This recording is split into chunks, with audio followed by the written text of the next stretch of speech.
আজকের সিরিয়া, তার সাথে আজকের ফিলিস্তিন, আজকের লেবানন, আজকের জর্ডান, আজকের ইসরায়েল, এই 4-5টা সকল রাষ্ট্রগুলো রাসূল সাল্লাল্লাহু আলাইহি সাল্লামের শামের অন্তর্ভুক্ত।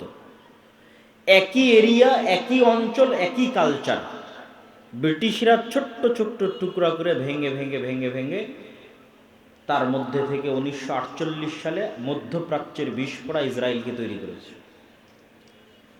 যেমনভাবে 1947 সালে এই বিশাল মুসলমানদের ভারত উপমহাদেশকে ভেঙ্গে টুকরো করে হিন্দুত্ববাদী ভারত তৈরি করেছে, ঠিক মুসলমানদের বিশাল আরব স্বাধীন অঞ্চলকে ভেঙ্গে টুকরো টুকরো করে ইসরায়েলকে তৈরি করেছে। 1 বছরের ব্যবধান, 1947 এবং 1948।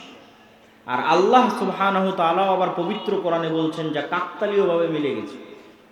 আল্লাহ সুবহানাহু ওয়া তাআলা আবার পবিত্র কোরআনে বলছেন যে মুমিনদের উপর যারা আসাদ্দুন নাস আদাওয়া, শত্রুতার দিক থেকে মুমিন এবং মুসলমানদের উপর সারা পৃথিবীর সকল জাতি গোত্র ধর্ম বর্ণকে ছাড়িয়ে যাবে 2টা গোত্র। একটা হচ্ছে আজকের যুগের জায়নিস্টরা, আর একটা হচ্ছে আজকের যুগের ব্রাহ্মণ্যবাদীরা। জায়নিস্টরা এবং ব্রাহ্মণ্যবাদীরা মুসলমানদের সাথে যা শত্রুতা করবে, পৃথিবীর আর কেউ সেই শত্রুতা করবে না, এটা আমি বলিনি, আল্লাহ বলছেন। তো সেই শত্রুতা করার কাকতালীয়ভাবে সময়কালও মিলে গেছে 1947 এবং 1948। এই জন্যে আমার কিছু বক্তব্যে বলা আছে যে বাংলাদেশের মধ্যে গাজা হওয়ার সকল সম্ভাবনা বিরাজমান, যদি ইল্লা মান রাহিমা রব্বি, যদি আমার প্রতিপালক আল্লাহ সুবহানাহু ওয়া তাআলা আমাদের প্রতি দয়া না করেন। সম্মানিত উপস্থিতি, তাহলে কি বলছিলাম? আলোচনা করছিলাম এই মাটির পবিত্রতা, এই মাটির মহত্ব সম্পর্কে। এই মাটিকে যে পবিত্র মাটি হিসেবে ঘোষণা করা হয়েছে, সেটিও আল্লাহ সুবহানাহু ওয়া তাআলা পবিত্র কোরআনে ঘোষণা করেছেন। আল্লাহ সুবহানাহু ওয়া তাআলা যখন বনু ইসরাইলকে আদেশ দিচ্ছেন যে তোমরা বিজয়ের জন্য, যুদ্ধের জন্য এগিয়ে যাও, প্রবেশ করো এই শহরে, তখন আল্লাহ সুবহানাহু ওয়া তাআলা পবিত্র কোরআনে এই শহরকে সম্বোধন করেছেন উদখুলুল আরদাল মুকাদ্দাসা, তোমরা এই পবিত্র নগরীতে প্রবেশ করো, যেখান থেকে আমরা বলি বাইতুল মুকাদ্দাস। আল্লাহ কোরআন মাজিদে বলেছেন আল আরদুল মুকাদ্দাসা, পবিত্র ভূমি। আল্লাহ কোরআনে বলছেন আমি মসজিদ আকসা এবং তার চারপাশে বরকত রেখেছি। মহান আল্লাহ সুবহানাহু ওয়া তাআলা কোরআন মাজিদে বলছেন এই মাটিতে সমগ্র পৃথিবীর জন্য বরকত রেখেছি। মহান আল্লাহ সুবহানাহু ওয়া তাআলা কোরআন মাজিদে বলছেন এই মাটিতে আমি আশ্রয় দিয়েছি ইব্রাহিমকে, এই মাটিতে আমি আশ্রয় দিয়েছি লূতকে আলাইহিমাস সালাতু ওয়াস সালাম। সম্মানিত উপস্থিতি, তাহলে ইব্রাহিম আলাইহিস সালাতু ওয়াস সালামের দারুল হিজরা, দারুল হিজরা মানে যেখান থেকে আমি যেখানে হিজরত করেছি। মুহাম্মদ সাল্লাল্লাহু আলাইহি ওয়াসাল্লাম মক্কা থেকে মদিনায় হিজরত করেছেন, এই জন্য মদিনা শেষ নবী মুহাম্মদ সাল্লাল্লাহু আলাইহি ওয়াসাল্লামের দারুল হিজরা। এই জন্য মদিনার প্রতি মুহাম্মদ সাল্লাল্লাহু আলাইহি ওয়াসাল্লামের ভালোবাসা ছিল সীমাহীন। এই জন্য ইসলাম কিয়ামত পর্যন্ত টিকে থাকবে, কোথাও যদি না থাকে মদিনায় থাকবে।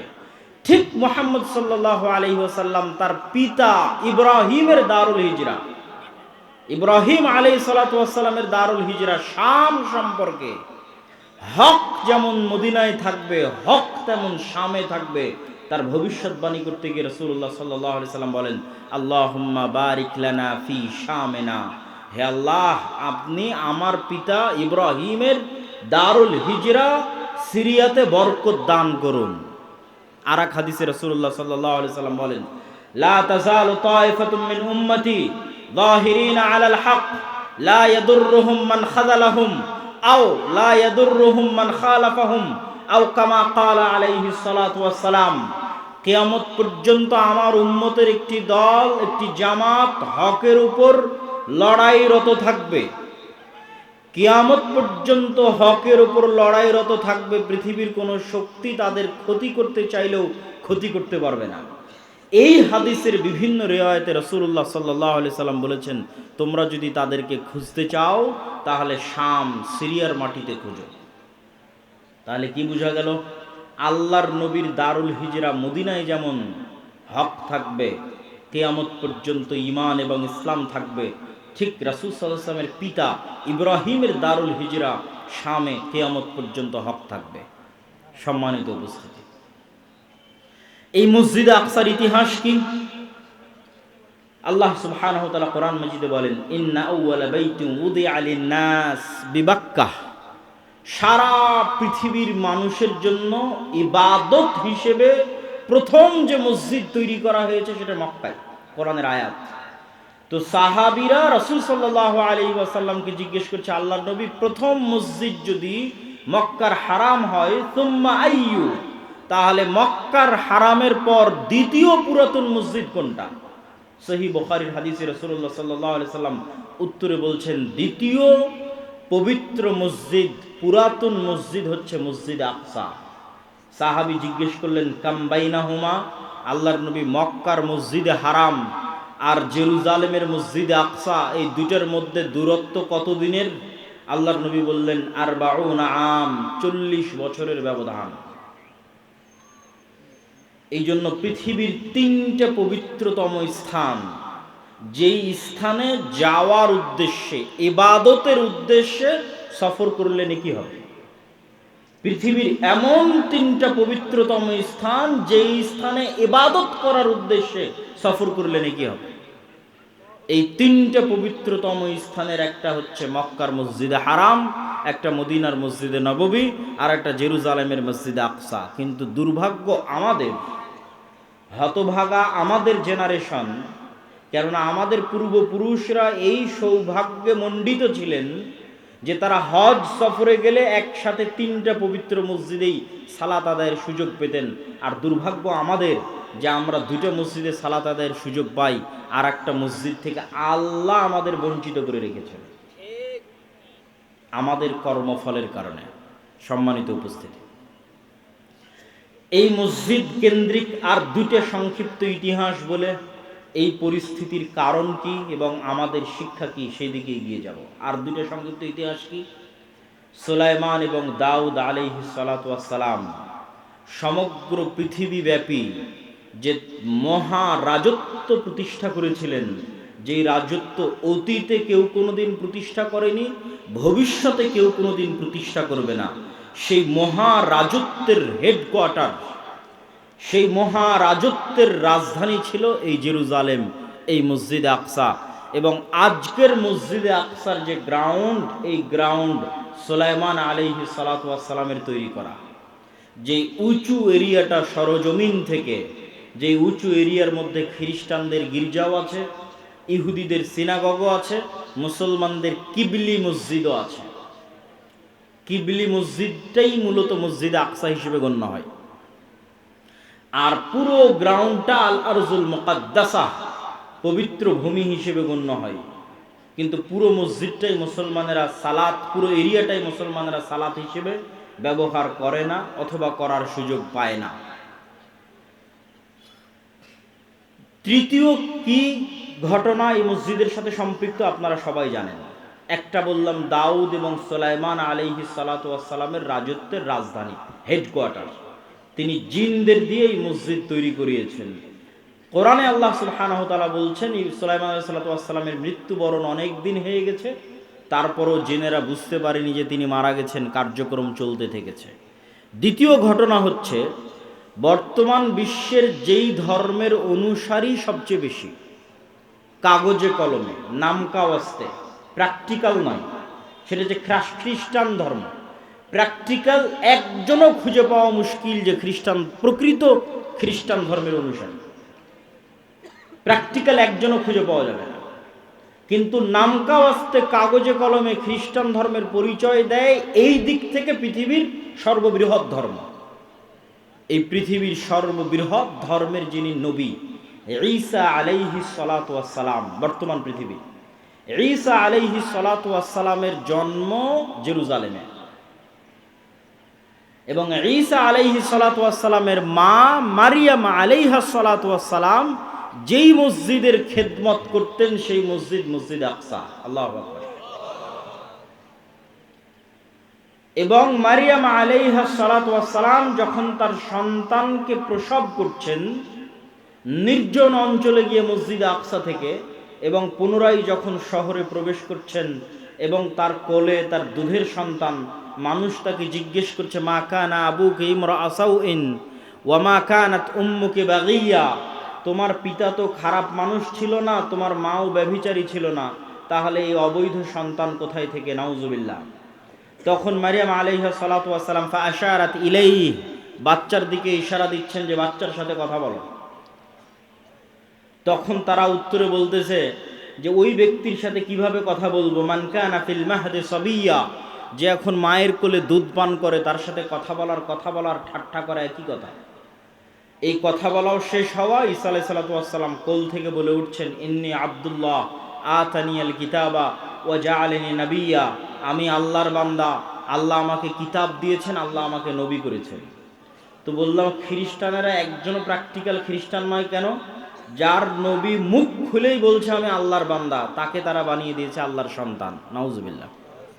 ঈসা আলাইহিস সালাম মুখ খুলেই বলছেন ইন্নী আব্দুল্লাহ, আমি আল্লাহর বান্দা, তাকে বানিয়ে দেওয়া হয়েছে আল্লাহর সন্তান। তাহলে কিভাবে প্র্যাকটিক্যাল খ্রিস্টান হতে পারে? ঈসা আলাইহিস সালাতু ওয়াস সালাম বলতে বলতে বলছেন ওয়া আওসানি বিসসালাতি ওয়াজ যাকাতি মা দুমতু হাইয়া, আমার আল্লাহ আমাকে আদেশ দিয়েছেন আমি যতদিন বেঁচে থাকবো, মা দুমতু হাইয়া, যতদিন বেঁচে থাকবো ততদিন যেন সালাত আর যাকাত আদায় করি। আল্লাহু আকবার। আমাদের নবীর কথা বলছি না, ঈসা আলাইহিস সালাতু ওয়াস সালামকেও আল্লাহ শুরুতেই মুখ দিয়ে যে কথা পবিত্র কোরআনে আল্লাহ উল্লেখ করছেন, তিনি উচ্চারণ করেছেন। মায়ের কোলে ছোট বাচ্চা, তখনও দুইটা জিনিস ছুটে যায়নি, একটা সালাত আর একটা যাকাত। সম্মানিত উপস্থিতি, এখানে একটু ছোট্ট বিরতি দিয়ে একটু সাইড লাইনের দু একটা কথা বলে আবার ফিরে আসতেছি। এখানে আর একটা ছোট্ট জিনিস আমাদের শিখার আছে, সেটা কি জানেন? সেটা হচ্ছে আজকের ইউরোপ এবং আজকের আমেরিকা এখনো, অতীতে তো আরো বেশি ছিল এই রেসিজম, বর্ণবাদ, কালার, গায়ের রঙের উপর যে বর্ণবাদ প্রতিষ্ঠিত হয়েছে, যে রেসিজম প্রতিষ্ঠিত হয়েছে, এটা এখনো প্রকাশ্যে মাঝে মধ্যেও দেখা যায়, অন্তরে প্রায় সবাই লালন করে। যখন উঠা বসা করবেন, সাক্ষাৎ করবেন, কথা বলবেন, তখন সেটা বুঝতে পারবেন। আর অতীতে তো আরো বেশি ছিল, কালো, নিগ্রো, আফ্রিকানদের তারা গোলাম হিসেবে ব্যবহার করেছে, যুগের পর যুগ, কালের পর কাল, শুধু গায়ের চামড়া কালো হওয়ার কারণে। তো এখান থেকে শিক্ষণীয় কি? ঈসা আলাইহিস সালাতু ওয়াস সালামের জন্ম ইউরোপে হচ্ছে না আমেরিকায় হচ্ছে? ঈসা আলাইহিস সালাতু ওয়াস সালামের জন্ম ইউরোপের কোন রাষ্ট্রে হচ্ছে আর আমেরিকার কোন রাজ্যে হচ্ছে? ঈসা আলাইহিস সালাতু ওয়াস সালামের জন্ম হচ্ছে আরব ভূমি ফিলিস্তিনের জেরুজালেম শহরে। তাহলে ঈসা আলাইহিস সালাতু ওয়াস সালামের গায়ের রং ইউরোপিয়ান আমেরিকানদের মতো? কথা বলেন, ইউরোপিয়ান আমেরিকানদের মতো না। ঈসা আলাইহিস সালাতু ওয়াস সালামের গায়ের রং মুহাম্মদ সাল্লাল্লাহু আলাইহি ওয়াসাল্লামের মতো, ইব্রাহিম আলাইহিস সালাতু ওয়াস সালামের মতো, মেটে সাদা, শ্যামা সাদা, ধবধবে হলদে যে সাদা ইউরোপিয়ান এবং আমেরিকানদের গায়ের রং, যেটা নিয়ে তারা গর্ব করে, সেটা তাদের নবীরই গায়ের রং নয়। তারা যাকে নবী হিসেবে বিশ্বাস করে সেই নবীর গায়ের রং সেটা নয়। তাদের নবী একজন এশিয়ান, তাদের নবী একজন অ্যারাবিয়ান, তাদের নবী একজন সেমেটিক। সম্মানিত উপস্থিতি, ইব্রাহিম আলাইহিস সালাতু ওয়াস সালামের সন্তান ঈসা আলাইহিস সালাতু ওয়াস সালাম। এবার আমরা আসি, এই যে মহাপবিত্র ভূমি, এই মহাপবিত্র ভূমি আমাদের হাতছাড়া হয়েছে কেন? কিভাবে হাতছাড়া হলো? একটা ছোট্ট ঘটনা বলে সেই কারণের বিশ্লেষণে চলে যাব। ওমর ইবনুল খাত্তাব রাদিয়াল্লাহু তাআলা আনহু যখন জেরুজালেম বিজয় করেন, তখন আবু উবাইদা ইবনুল জাররাহ চিঠি লিখেছেন আমিরুল মুমিনিন খলিফাতুল মুসলিমিনের কাছে। সেই দিন জেরুজালেম ঘেরাও করে রেখেছিল যতজন মুজাহিদ, তার মধ্যে 4000 শুধু ছিল সাহাবী, 4000 শুধু ছিল সাহাবী, যারা জেরুজালেম ঘেরাও করে রেখেছিলেন। চিঠি লেখা হয়েছে আপনি নিজে উপস্থিত হলে চাবি হস্তান্তর হবে, আপনি নিজে উপস্থিত না হলে চাবি হস্তান্তর হবে না। তো ওমর রাদিয়াল্লাহু তাআলা মদিনা থেকে রওনা করেছেন প্রায় 1200 থেকে 1500 কিলোমিটারের পথ জেরুজালেমে পৌঁছার উদ্দেশ্যে। তো যখন তিনি পৌঁছাচ্ছেন, সহিহ সূত্রে প্রমাণিত যে তখন তিনি উটের যে লাগাম আছে সেই লাগাম ধরে টানছিলেন, আর তার গোলামকে উটের পিঠে বসিয়ে রেখেছিলেন, আর তার পোশাক ছিল জীর্ণ শীর্ণ। তো আবু উবাইদা ইবনুল জাররাহ হন্তদন্ত হয়ে ওমর রাদিয়াল্লাহু তাআলার নিকটে ছুটে গেছেন, ছুটে গিয়ে বলছেন যে ইন্নার রওমা ইয়ানজুরু ইলাইনা নাজরাতা কিল্লাহ, আজকে আপনি যে পোশাক পরে এসেছেন আর যে অবস্থায় প্রবেশ করছেন আমিরুল মুমিনিন, আজকে জানেন কি বিজয় হচ্ছে? রোমান এম্পায়ারের সবচেয়ে বড় তীর্থস্থল, রোমান এম্পায়ারের সবচেয়ে বড় তীর্থস্থল জেরুজালেম আপনি বিজয় করছেন। হাজার হাজার পাদ্রী এখানে অপেক্ষমান আছে। আজকে আপনি যে অবস্থায় উপস্থিত হয়েছেন এটা তো মুসলমানদের মান সম্মান নষ্ট করে দিবে। ওমর রাদিয়াল্লাহু তাআলা আনহু বলছেন, তুমি না বলে অন্য কেউ যদি এই কথা বলতো আমি কষ্ট পেতাম না। আমরা জাহিলি যুগে দুনিয়ার কোনো মানুষ আমাদের চিনত না। আজকে মরুভূমির এক রাখালকে আল্লাহ সুবহানাহু ওয়া তাআলা কোথায় নিয়ে গেছে? একজন অপরিচিত, অজানা, অচেনা মরুভূমির একজন ব্যক্তিকে আল্লাহ সুবহানাহু ওয়া তাআলা আজকে এমন জায়গায় নিয়ে গেছে যে তার হাতে রোমান এম্পায়ারের সবচেয়ে বড় তীর্থস্থল জেরুজালেম বিজয় হচ্ছে। এই সম্মান, পোশাক আশাক, কাপড় চোপড়, ধন দৌলত ইত্যাদি দিয়ে আসেনি। আ'আজ্জানাল্লাহু বিল ইসলাম, কোন রিওয়ায়াতে আছে বিকিতাবিল্লাহ, আল্লাহ আমাদেরকে সম্মান দিয়েছে কোরআনের অনুসরণের কারণে, ইসলামের অনুসরণের কারণে। বলেন আল্লাহু আকবার। তাহলে মুসলমানেরা জেরুজালেম শক্তি দিয়ে, ক্ষমতা দিয়ে, বুদ্ধি দিয়ে, কৌশল দিয়ে জেরুজালেম বিজয় করেনি। আল্লাহ ভরসা, আল্লাহ ভীরুতা দিয়ে জেরুজালেম বিজয় করেছে। আজকে মুসলমানদের কাছে শক্তির অভাব নাই। আজকে 57টা মুসলিম দেশের যা শক্তি, এই সকল শক্তি একত্রিত করলে আমার মনে হয় না উমাইয়া শাসন আমলে, আমার মনে হয় না আব্বাসীয় শাসন আমলে, আমার মনে হয় না খোলাফায়ে রাশিদিনের শাসন আমলে এর 60% শক্তি মুসলমানদের ছিল। আজকে মুসলমানদের দুনিয়াবি যা শক্তি তার 60% শক্তি আমার মনে হয় না উমাইয়া, আব্বাসীয়, খোলাফায়ে রাশিদিনের শাসন আমলে ছিল, অথবা সুলতান সালাহুদ্দিন আইয়ুবীর হাতে ছিল। কিন্তু তাদের কাছে ছিল আল্লাহ ভরসা, আল্লাহ ভীতি, আল্লাহ ভীরুতা। আমাদের কাছে দুনিয়াবি সকল পথপন্থা আছে, কিন্তু ওই দুইটা জিনিস আমরা হারিয়ে ফেলেছি, আল্লাহ ভরসা এবং আল্লাহ ভীরুতা, তাকওয়া, পরহেজগারিতা এবং তাওয়াক্কুল আলাল্লাহ। সম্মানিত উপস্থিতি, মুসলমানদের আজকের এই অবস্থাকে আমি আমার বহু বক্তব্যে তুলনা করেছি যে আজকের মুসলমানেরা এই যুগের বানু ইসরাইল, এবং তুলনার মানদণ্ডটা কি সেটা দিয়ে এই বক্তব্যের শিক্ষার দিকে এগিয়ে যাচ্ছি। কিভাবে আমরা এই দাসত্ব এবং এই গোলামি থেকে মুক্তি পাব সেটার দিকে এগিয়ে যাচ্ছি। তুলনার মানদণ্ড কোথায়? আল্লাহ সুবহানাহু ওয়া তাআলা কোরআন মাজিদে বলছেন, ওয়াইজ নাজ্জাইনাকুম মিন আলি ফিরআউন ইয়াসুমুনাকুম সুআল আযাব ইউযাববিহুনা আবনাআকুম ওয়া ইস্তাহিয়ুনা নিসাআকুম। স্মরণ করো সেই দিনের কথা যেই দিন আমি আল্লাহ তোমাদেরকে ফেরাউনের কবল থেকে বাঁচিয়ে দিয়েছিলাম। কোন ফেরাউনের কবল থেকে বাঁচিয়ে দিয়েছিলাম? যে তোমাদের ছেলে সন্তানদের জবাই করত আর তোমাদের মেয়ে সন্তানদের জীবিত রাখত। তাহলে ওই যুগের বানু ইসরাইলদের উপর ফেরাউনের জুলুমের মাপকাঠি হচ্ছে ফেরাউন ওই যুগের বানু ইসরাইলদের ছেলে সন্তানদের জবাই করত, মেয়ে সন্তানদের বাঁচিয়ে রাখত। ঠিক কাছাকাছি ওই রকমই জুলুম আজকের যুগের ফেরাউনেরা আজকের যুগের মুসলমানদের উপর গাজাই করতেছে। কাছাকাছি ওই রকমের জুলুম, বরং তার চেয়ে ভয়ঙ্কর হতে পারে, তার চেয়ে ভয়াবহ হতে পারে। এখানে নারী, পুরুষ, শিশু পার্থক্য ছাড়াই গত 1.5 বছরে 50,000-এর বেশি নারী, পুরুষ, শিশুকে গাজার মাটিতে হত্যা করা হয়েছে। নাউজুবিল্লাহ মিন যালিক। আর সমগ্র পৃথিবীর চোখের সামনে, সমগ্র মুসলিম বিশ্বের চোখের সামনে। সম্মানিত উপস্থিতি, তাহলে আমি বলছি আজকের যুগের মুসলমানেরা আজকের যুগের বানু ইসরাইল, ওই যুগের বানু ইসরাইলের উপর যেভাবে ফেরাউনের জুলম এবং অত্যাচার চলত, এবং এটার থেকে আপনাদের শিক্ষা আছে। সেই লজিকটা হচ্ছে, পবিত্র কোরআন খোলেন, সূরা বাকারা পড়েন। সূরা বাকারায় আল্লাহ সুবহানাহু তাআলা যেই জাতির বর্ণনা লম্বা সময় যাবত দিয়েছেন সেই জাতির নাম বানু ইসরাইল।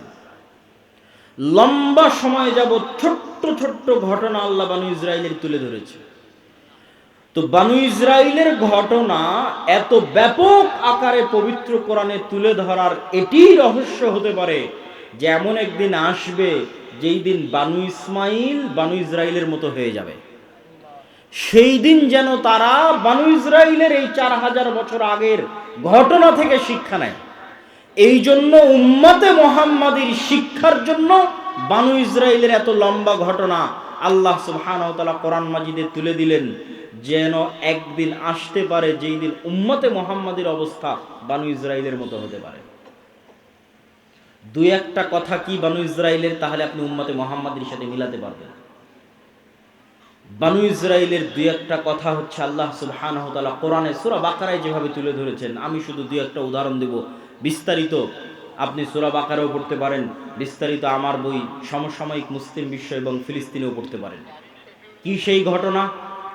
সেই ঘটনা হচ্ছে বানু ইসরাইলেরা চোখের সামনে দেখলো ফেরাউন ডুবে গেছে। চোখের সামনে নিজে চোখে দেখেছে ফেরাউনকে ডুবতে। কোন ফেরাউন? যে ফেরাউন তাদের ছেলে সন্তানদের জবাই করত, মেয়েদের বাঁচিয়ে রাখত। এই চোখের সামনে ফেরাউনকে ডুবতে দেখার পরও বানু ইসরাইল মূসা আলাইহিস সালাতু ওয়াস সালামকে বলছে, লান নুমিনা লাকা হাত্তা নারাল্লাহ জাহরা। মূসা, ততক্ষণ পর্যন্ত তোমার আল্লাহর উপর ঈমান আনয়ন করব না যতক্ষণ না স্বচক্ষে তোমার আল্লাহকে না দেখছি। নাউজুবিল্লাহি মিন যালিক। এরা স্বচক্ষে ফেরাউনকে ডুবতে দেখেছে। ফেরাউনকে স্বচক্ষে ডুবতে দেখার পর নবীকে বলছে, তোমার তাওরাত বিশ্বাস করি না, তোমার আল্লাহর কথা বিশ্বাস করি না স্বচক্ষে যতক্ষণ আল্লাহকে না দেখব। লোহিত সাগর পার হয়ে আজকের যে বিশাল মরুভূমি আছে, সিনাই মরুভূমি, এই বিশাল সিনাই মরুভূমিতেই মূসা আলাইহিস সালাতু ওয়াস সালাম বানু ইসরাইলকে নিয়ে ঘুরপাক খাচ্ছেন। তো একদিকে লোহিত সাগরের লবণাক্ত পানি, আর মরুভূমিতে পানি আসবে কোথায় থেকে? ওয়াইজ ইসতাসকা মূসা লিকওমিহি ফাকুল নাযরিব বিআসাকাল হাজার ফানফাজারাত মিনহু ইসনাতা আশারাতা আইনা। যখন মূসার কওম মূসাকে বলল পানির ব্যবস্থা করে দাও, তখন আমি মূসাকে বললাম, মূসা লাঠি দিয়ে পাথরে আঘাত করো। মূসা আলাইহিস সালাতু ওয়াস সালাম লাঠি দিয়ে পাথরে আঘাত করলেন। তখন বানু ইসরাইলের জন্য 12টা ঝর্ণা তৈরি হলো। 12টা ঝর্ণা কেন, কে বলতে পারবেন? ইয়াকুব আলাইহিস সালাতু ওয়াস সালামের 12 সন্তানের জন্য, ইউসুফ আলাইহিস সালাতু ওয়াস সালামে সহ 12 ভাইয়ের জন্য। মানে ঘটনার ধারা হয়তো মিলাতে পারেননি, আমি সুন্দর করে মিলিয়ে দিই। ইব্রাহিম আলাইহিস সালাতু ওয়াস সালামের সন্তান ইসহাক, ইসহাক আলাইহিস সালাতু ওয়াস সালামের সন্তান ইয়াকুব, ইয়াকুব আলাইহিস সালাতু ওয়াস সালামের সন্তান ইউসুফ। এতদূর পর্যন্ত সবাই জেরুজালেমে আছে, মানে ফিলিস্তিনে আছে, আজকের মসজিদে আকসা এবং তার আশেপাশে আছে। ইউসুফ আলাইহিস সালাম কুয়াতে ভাইয়েরা ফেলে দিল, মিশরের বাজারে বিক্রি হয়ে গেলেন। তারপরে ইউসুফ আলাইহিস সালাম যখন বাপের সাথে মিলিত হয়ে গেলেন, তখন পুরো বংশ জেরুজালেম ফিলিস্তিন থেকে কোথায় চলে গেল? মিশরে চলে গেল। ইউসুফ আলাইহিস সালাতু ওয়াস সালামের 400 বছর পর মিশরে মূসা আলাইহিস সালাম আসতেছে।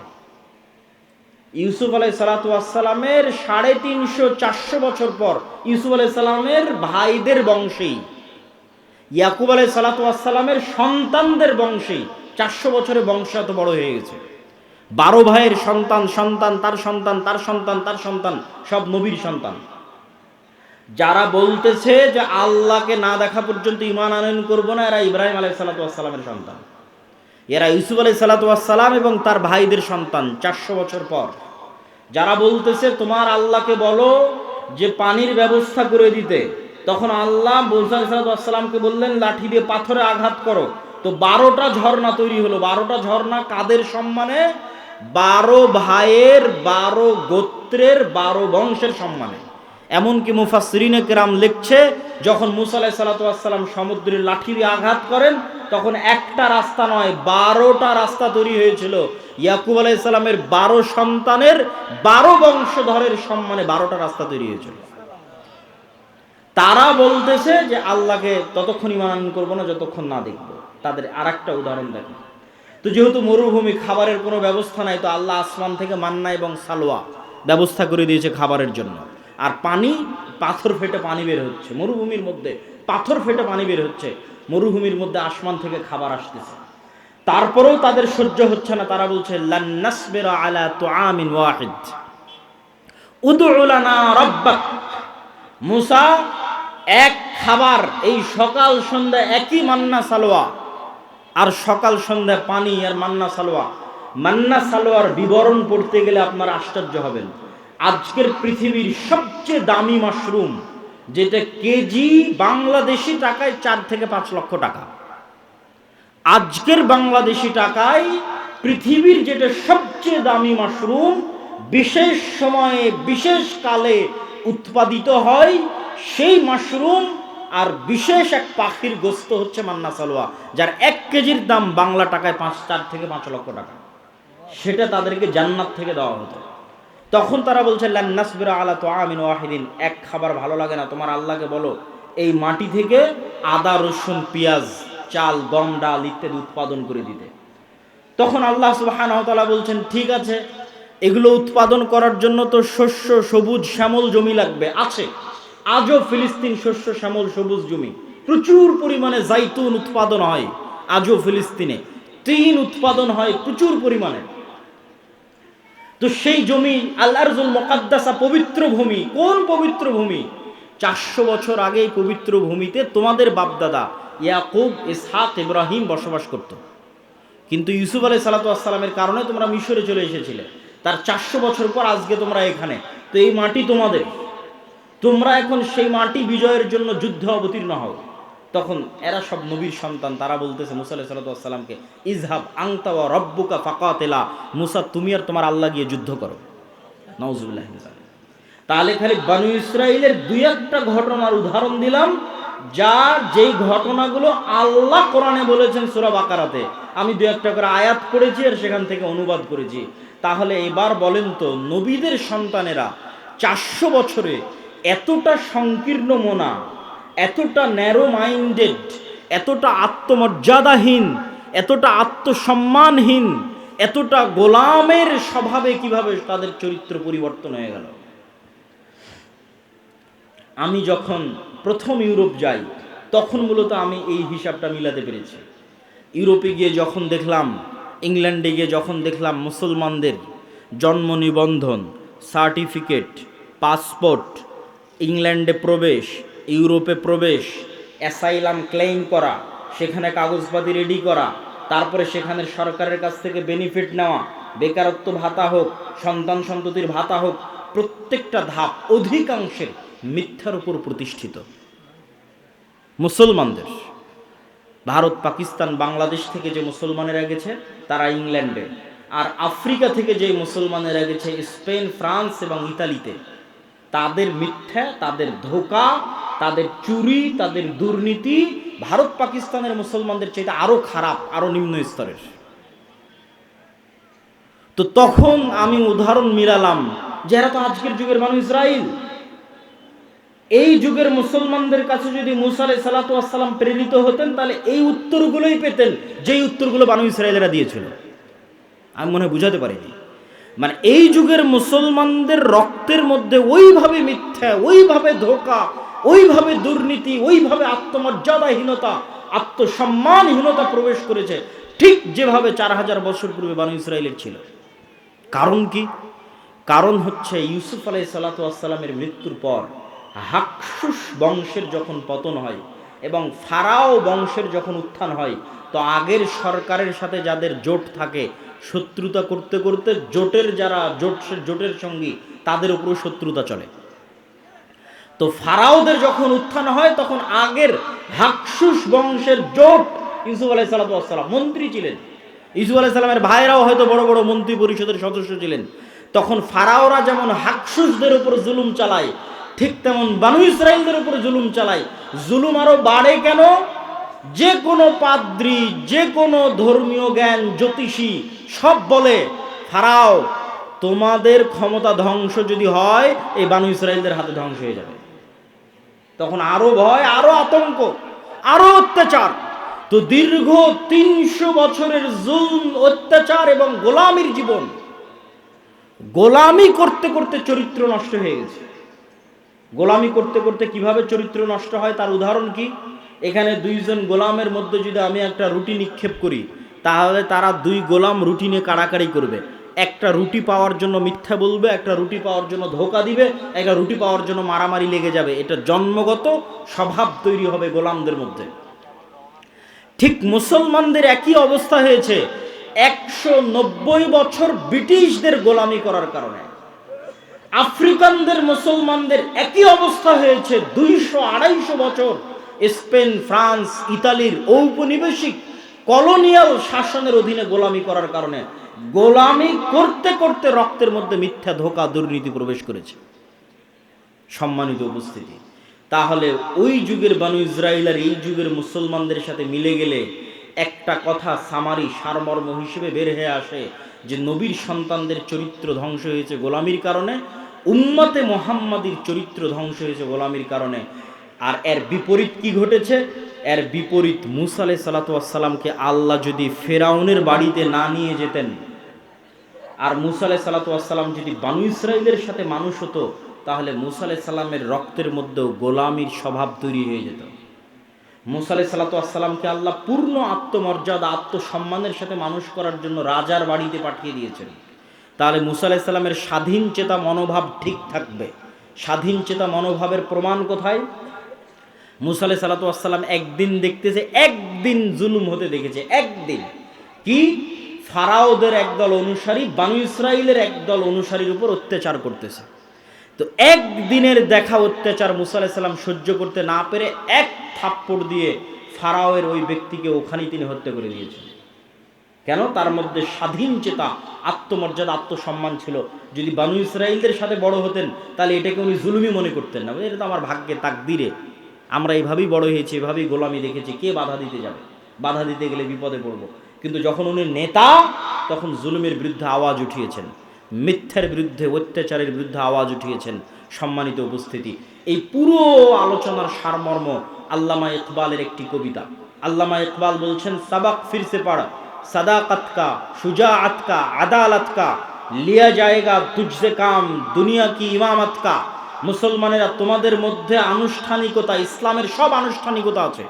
সাহারি, ইফতারি কত সুন্দর করে মসজিদে আপনারা করেছেন। ঈদের সালাত বিশাল মাঠে আদায় করেছেন। ইতিকাফ হয়েছে, লাইলাতুল কদর হয়েছে, সমাজ থেকে ফিতরা বন্টন হয়েছে। কতজন উমরা করতে যাচ্ছে, কতজন হজ করতে যাচ্ছে। আনুষ্ঠানিকতার অভাব নাই। কিন্তু কোথায় সমস্যা? আনুষ্ঠানিকতার অভাব নাই, কিন্তু সমস্যা। আল্লামা ইকবাল বলছেন, তোমরা নতুন করে সত্য বলা শিখো, নতুন করে সাহসী হওয়া শিখো, নতুন করে ন্যায় প্রতিষ্ঠা করা শিখো, তাহলে আল্লাহ তোমাদেরকে দুনিয়ার নেতা বানিয়ে দিবে। কেননা এই গুণগুলোর উপর নবীদের জন্ম হয়েছে, মুসা আলাইহিস সালামের জন্ম হয়েছে, মুহাম্মদ সাল্লাল্লাহু আলাইহি সাল্লামের জন্ম হয়েছে, ঈসা আলাইহিস সালাতু ওয়াস সালামের জন্ম হয়েছে। এই গুণের উপর জন্মগত গুণ। এই জন্য ঈসা আলাইহিস সালামের কথা বলতে গিয়ে রাসূল সাল্লাল্লাহু আলাইহি সাল্লাম বলেছেন, লা তাকুমুস সাআহ হাত্তা ইয়ানজিলা ঈসা ইবনে মারইয়াম। ততদিন পর্যন্ত কিয়ামত হবে না যতদিন না মারিয়ামের ছেলে ঈসা পৃথিবীতে নেমে না আসছে। আর মারিয়ামের ছেলে ঈসা হাকামান মুকসিতা, সমগ্র পৃথিবীতে ন্যায় বিচার প্রতিষ্ঠা করবে। আল্লাহু আকবার। তাহলে এই রাষ্ট্রে ইসলামের ব্র্যান্ডিং ন্যায় বিচার, রাষ্ট্রে ইসলামের ব্র্যান্ডিং ন্যায় বিচার আল্লাহর নবী করে দিলেন। তো আমাদের মধ্যে ন্যায় বিচার প্রতিষ্ঠার গুণই নাই জন্মগত, তাহলে আমরা কিভাবে নেতা হব? এখানে দুই একটা উদাহরণ দিব আপনাদের বুঝার সুবিধার্থে। বাংলাদেশে গত 16 বছর এরকম অসংখ্য ওসি, ডিসি, এসপি, মন্ত্রী, মিনিস্টার ছিল যাদের 80%-এর বেশি এরকম জালসা সম্মেলনের প্রধান অতিথি, বিশেষ অতিথি হয়েছে না হয়নি? হয়েছে। গত 16 বছর এরকম অসংখ্য ওসি, ডিসি, এসপি, মন্ত্রী, এসিল্যান্ড, সাব রেজিস্ট্রার ছিল যাদের অন্তত 70%-এর বেশি উমরা করেছে। আমার আইডিয়া যে অন্তত 50%-এর বেশি উমরা করেছে, আর অন্তত 30-40% হবে নামাজি, আর অন্তত 2 থেকে 5% হবে মুখে দাঁড়িয়ে আছে এবং কপালে কড়া পড়ে গেছে। কিন্তু ওই যে ঈসা আলাইহিস সালামের জন্য আল্লাহর নবী যে শব্দ ব্যবহার করলো, যে ঈসা আলাইহিস সালাম যেই দিন পৃথিবীতে আসবে সমগ্র পৃথিবীতে ন্যায় প্রতিষ্ঠা করবে। তো এই যে মুসলমানেরা নামাজি, হাজি, ওমরাকারী, দানবীর, জালসার প্রধান অতিথি, বিশেষ অতিথি, এরা নিজ নিজ দায়িত্বের জায়গায় কত পার্সেন্ট ন্যায় প্রতিষ্ঠাকারী এবং সত্যবাদী ছিল? কত পার্সেন্ট নিজ নিজ দায়িত্বের জায়গায় সত্য প্রতিষ্ঠাকারী, ন্যায় প্রতিষ্ঠাকারী ছিল। এটাই হচ্ছে গোলামের স্বভাব। আমাদের মধ্যে আনুষ্ঠানিকতা আছে, কিন্তু আমরা যে নেতা হব সেই নেতৃত্বের যোগ্যতা আমাদের মধ্যে বিকাশ ঘটেনি, যেটা আল্লামা ইকবাল বুঝতে পেরেছিলেন। আর একটা উদাহরণ দেই, আপনাদের এখানেও এমন মানুষ বসে আছে, অত্র অঞ্চলে আছে, অত্র গ্রামে আছে, যে হয়তো হাজি, ওমরাকারী, নামাজি, কিন্তু তার বোনকে তার পিতার সম্পত্তিতে ন্যায়ের সাথে ভাগ দেয়নি। ন্যায়ের সাথে ভাগ দেওয়া মানে একদল আছে ভাগ থেকেই বঞ্চিত করেছে, আর একদল আছে ভাগ দিয়েছে ন্যায়ের সাথে দেয়নি। যেটা বেশি দামি রাস্তার পাশে ফরওয়ার্ড জমি সেটা নিজে নিয়েছে, যেটা কম দামি, কম আবাদ হয়, পানিতে ডুবে থাকে, সেটা বোনকে দিয়েছে। তাহলে যে ব্যক্তি তার পরিবারে ন্যায় প্রতিষ্ঠা করতে পারলো না, আল্লাহ কিভাবে তাকে রাষ্ট্রের ন্যায় প্রতিষ্ঠার যোগ্য মনে করবে? আমাকে উত্তর দেন। কেননা রাষ্ট্রে ইসলাম যাওয়া মানে ন্যায় বিচার প্রতিষ্ঠা হওয়া। দলিল ঈসা আলাইহিস সালাম সম্পর্কে আল্লাহর নবী যা বললেন, এক বাক্যে ব্র্যান্ডিং করলেন। তাহলে রাষ্ট্রে ইসলাম মানে ন্যায় বিচার। তো মুসলমান লিল্লাহে তাকবীরদের রাষ্ট্রে ইসলাম নিয়ে যাবে, তো সেই মুসলমান তো তার পরিবারে ন্যায় প্রতিষ্ঠা করতে পারেনি, তাহলে আল্লাহ কিভাবে ওই মুসলমানকে রাষ্ট্রে ন্যায় প্রতিষ্ঠার যোগ্য মনে করবেন? অসম্ভব। বরং ওই মুসলমানকে যদি রাষ্ট্রের দায়িত্ব দেওয়া হয়, গত 16 বছর যা দুর্নীতি হয়েছে, ওই বেটা তার চেয়ে বেশি দুর্নীতি করবে। কেননা সে যদি তার বোনের সাথে দুর্নীতি করতে পারে, 16 কোটি মানুষের সাথে করতে পারে না? করতে পারে। সম্মানিত উপস্থিতি, ঠিক আপনাদের অঞ্চলে আর একটা বড় অন্যায়, মানুষের সাথে অন্যায় প্রচলিত আছে, সেটা যে ডিমান্ডের ভিত্তিতে, যৌতুকের ভিত্তিতে বিবাহ। নামাজি, হাজি, ওমরাকারী, মাদ্রাসা মসজিদ কমিটির মেম্বার, কিন্তু ছেলেকে বিবাহ দেওয়ার ক্ষেত্রে ডিমান্ড এবং যৌতুকের অভাব নাই। তাহলে সে ওই মেয়ে এবং মেয়ের পরিবারের উপর ন্যায় প্রতিষ্ঠা করতে পারেনি। তো যে তার বৌমা এবং বৌমায়ের পরিবারের উপর ন্যায় প্রতিষ্ঠা করতে পারেনি, তাকে আল্লাহ রাষ্ট্রে ন্যায় প্রতিষ্ঠার যোগ্য মনে করবে? অসম্ভব, ইম্পসিবল। এটা গেল সাধারণ জনগণের কথা। আর প্রথমে গেল যারা রাষ্ট্রের বিভিন্ন দায়িত্বে আছে তাদের কথা। এবার আসেন আলেম ওলামাদের কথা। মসজিদ, মাদ্রাসা, ইসলামী দল, ইসলামী সংগঠন, সব জায়গায় ইসলামের বাহ্যিক আনুষ্ঠানিকতা বিরাজমান আছে। দাড়ি, টুপি, সালাত, সিয়াম, হজ, যাকাত সব কিছু আছে, কিন্তু আপনি আশ্চর্য হবেন যে ন্যায় কতটুকু আছে সেটা যদি খুঁজতে যান, পার্সেন্টেজে মিলবে না। দেখবেন যে ইসলামী দলের আমির তার ওই কর্মীকেই ছাঁটাই করে দিয়েছে যেই কর্মী বেশি পরিশ্রম করে, আর ওই কর্মীকে পদ দিয়ে দিয়েছে যে বেশি চামচামি করে। তার মানে সে তার দলে ন্যায় প্রতিষ্ঠা করতে পারে। এবং যেখানে যত মসজিদ, মাদ্রাসা, দলে গন্ডগোল আছে, আহলে হাদিস হোক, হানাফি হোক, মাযহাব মাসলাক নির্বিশেষে যেখানেই দেখবেন গন্ডগোল আছে, ওখানে যে বুঝবেন এখানে ন্যায় পরায়ণতার অভাব আছে। আলেম হতে পারে, হাজি হতে পারে, কিন্তু ন্যায় প্রতিষ্ঠা করতে পারেনি। হয় আমির না হয় কর্মী, দুই দলের যে কোনো এক দল ন্যায় প্রতিষ্ঠা করতে পারেনি। সম্মানিত উপস্থিতি, আর যতক্ষণ ন্যায় প্রতিষ্ঠাকারী, সত্য প্রতিষ্ঠাকারী না হবে, ততক্ষণ আল্লাহর দৃষ্টিতে নেতা হিসেবে যোগ্য বলে বিবেচিত হবে না। তো আল্লাহর দৃষ্টিতে নেতা হিসেবে যোগ্য বলে বিবেচিত হলে আল্লাহ রাষ্ট্র ক্ষমতার দায়িত্ব দেবে। এই জন্য আমি উদাত্ত আহ্বান জানাবো যে আজকের এই আলোচনা থেকে আমরা এতটুকু কি শিক্ষা গ্রহণ করতে পারি না যে আমাদেরকে সত্যবাদী এবং ন্যায় প্রতিষ্ঠাকারী হতে হবে? পারি না? একটা হাদিস আপনাদের সামনে পেশ করি। সাবআতু ইযিল্লুহুমুল্লাহ ইয়াওমা লা যিল্লা ইল্লা যিল্লুহ। 7 শ্রেণীর মানুষকে কিয়ামতের মাঠে আল্লাহ বিশেষ ছায়া দিবেন। তো এই বিশেষ ছায়া দেওয়ার যে 7 শ্রেণীর লিস্ট আছে, এই লিস্টের 1 নম্বরে তাহাজ্জুদ গুজারকে, নফল সিয়াম পালনকারীকে, দানবীরকে, মসজিদে জামাতে সালাত আদায়কারীকে, সকলকে অতিক্রম করে 1 নম্বরে পৌঁছে গেছে ন্যায় প্রতিষ্ঠাকারী, দায়িত্বশীল। কেন? ইমামুন আদিল। কেন? ন্যায় প্রতিষ্ঠা করা আল্লাহর সবচেয়ে বড় গুণ। বলেন আল্লাহু আকবার। আল্লাহ বলছেন আমি আদিল, আমি ন্যায় পরায়ণ, ন্যায় প্রতিষ্ঠাকারী। হারামতু যুলমা আলাইয়া, আমার উপর জুলম করাকে আমি হারাম করে নিয়েছি। পৃথিবীর মানুষ যদি কোথাও ন্যায় বিচার না পায়, তাহলে আমি আল্লাহ কিয়ামতের মাঠে ন্যায় বিচার বুঝিয়ে দেব। তাহলে ন্যায় প্রতিষ্ঠা করা কার গুণ? আল্লাহর গুণ। আর পৃথিবীর সকল ক্ষমতার মালিক কে? আল্লাহ। যখন এবার ওই গুণের সাথে মিলে যাবে তখন আল্লাহ সুবহানাহু ওয়া তাআলা ওই ব্যক্তিকে যোগ্য মনে করবে যে সেও নেতা হওয়ার যোগ্য, তাকে এবার আমি একটু ক্ষমতা দিই। তখন মুসলমানদের হাতে এমনি ক্ষমতা চলে আসে, এমনি রাষ্ট্র ক্ষমতা, যোগ্য হতে হবে রাষ্ট্র ক্ষমতা পাওয়া আল্লাহর দৃষ্টিতে, মানুষের দৃষ্টিতে বলিনি। ফেসবুকে লাইক পাওয়া, ফলোয়ার পাওয়া, ভোটে দাঁড়ানো, নির্বাচনী ক্যাম্পেইন, এগুলো দিয়ে মানুষের দৃষ্টিতে আমি দায়িত্ব পালনের যোগ্য হতে পারি, কিন্তু আল্লাহর দৃষ্টিতে দায়িত্ব পালনের যোগ্য হতে হলে সত্যবাদিতা, ন্যায়পরায়ণতার মাপকাঠিতে যে উত্তীর্ণ হবে, বাইনি ও বাইন আল্লাহ, আল্লাহর কাছে উত্তীর্ণ হতে পারবে, আল্লাহকে নেতা হওয়ার যোগ্য মনে করবে, আল্লাহকে নেতা বানিয়ে দেবে। সম্মানিত উপস্থিতি, আর এই যে গোলামির নেচার, আপনাদের বিরক্তি হওয়ার আগেই কিন্তু আমি বক্তব্য শেষ করবো। এই জন্য আপনাদের উদাত্ত আহ্বান জানাচ্ছি যে আপনারা আর কিছুক্ষণ, আমার বক্তব্যের সারমর্মের দিকে চলে আসতেছে, শেষের দিকে চলে আসতেছে, আর কিছুক্ষণ ধৈর্যের সাথে শুনুন। সেটি কি? সেটি হচ্ছে এই যে গোলামির যে নেচার এবং স্বভাব, মিথ্যা বলা, এটা গোলামির স্বভাব। ধোঁকা দেওয়া, সঠতা দেওয়া, দুর্নীতি করা গোলামির স্বভাব, নেতার স্বভাব নয়। তার একটা উদাহরণ, আবু সুফিয়ান কাফের মুশরিক, কিন্তু বাই বর্ন জন্মগত নেতা। জন্মগত নেতা হওয়ার কারণে আবু সুফিয়ান জেরুজালেমে বাদশাহ হিরাক্লিয়াসের দরবারে মুহাম্মদ সাল্লাল্লাহু আলাইহি ওয়াসাল্লামের নামে একটাও মিথ্যা কথা বলেন, অথচ আবু সুফিয়ান তখন কাফের, আবু সুফিয়ান তখন মুশরিক।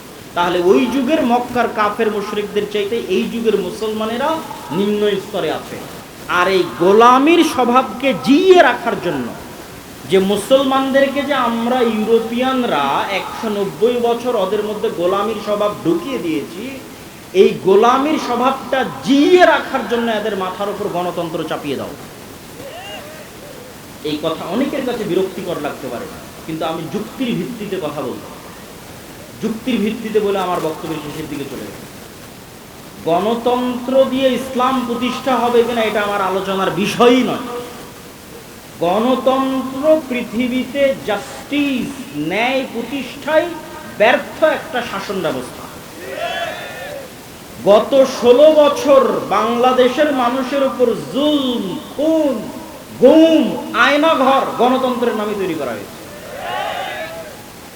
আবার এখন ইসলামের নেতা নির্বাচনের যে পদ্ধতি, যে পরামর্শের ভিত্তিতে যোগ্য মানুষকে দায়িত্ব দিয়ে দাও, তো পরামর্শের ভিত্তিতে যে সরকার তৈরি হয় সেই সরকারের ভালো মন্দ পড়ে, কিন্তু তাদেরকে যে নির্বাচন করা হয়েছে এর পদ্ধতিটা ইসলামিক।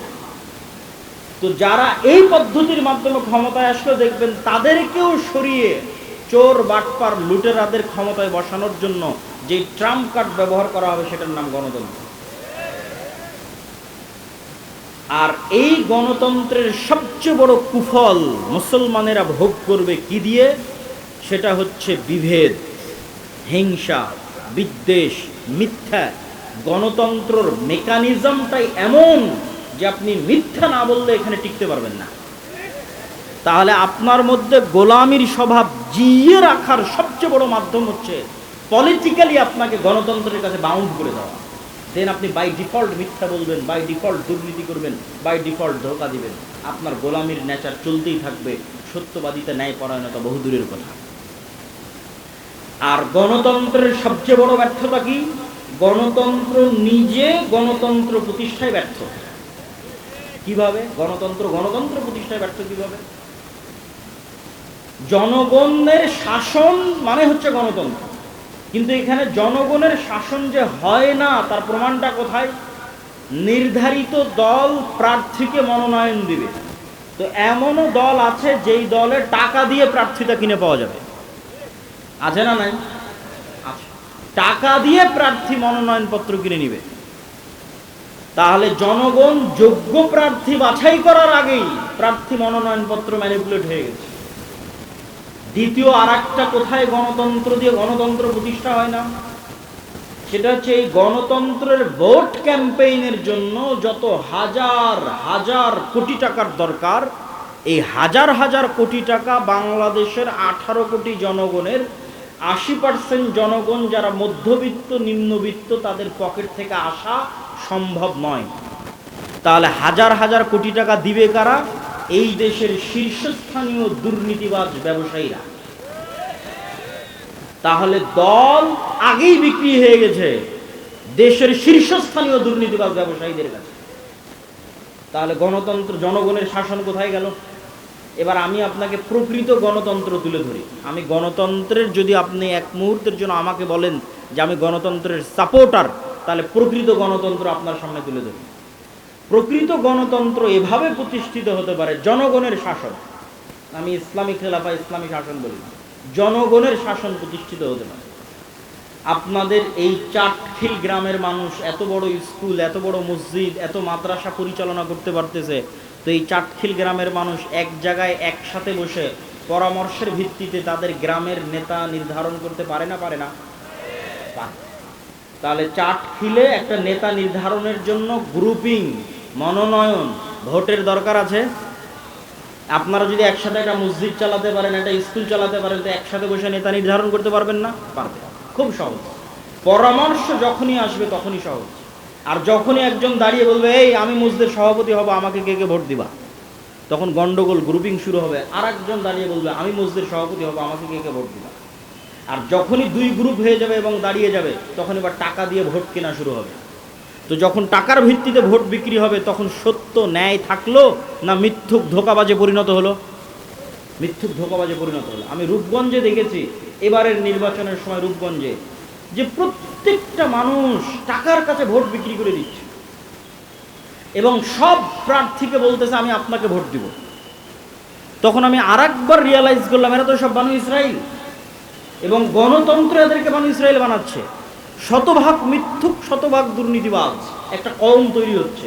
তাহলে শতভাগ মিথ্যুক, শতভাগ দুর্নীতিবাজ একটা কওম কিভাবে কল্পনা করতে পারে আল্লাহ তাদেরকে ইসলাম প্রতিষ্ঠার জন্য মনোনীত করবে? নাউজুবিল্লাহ।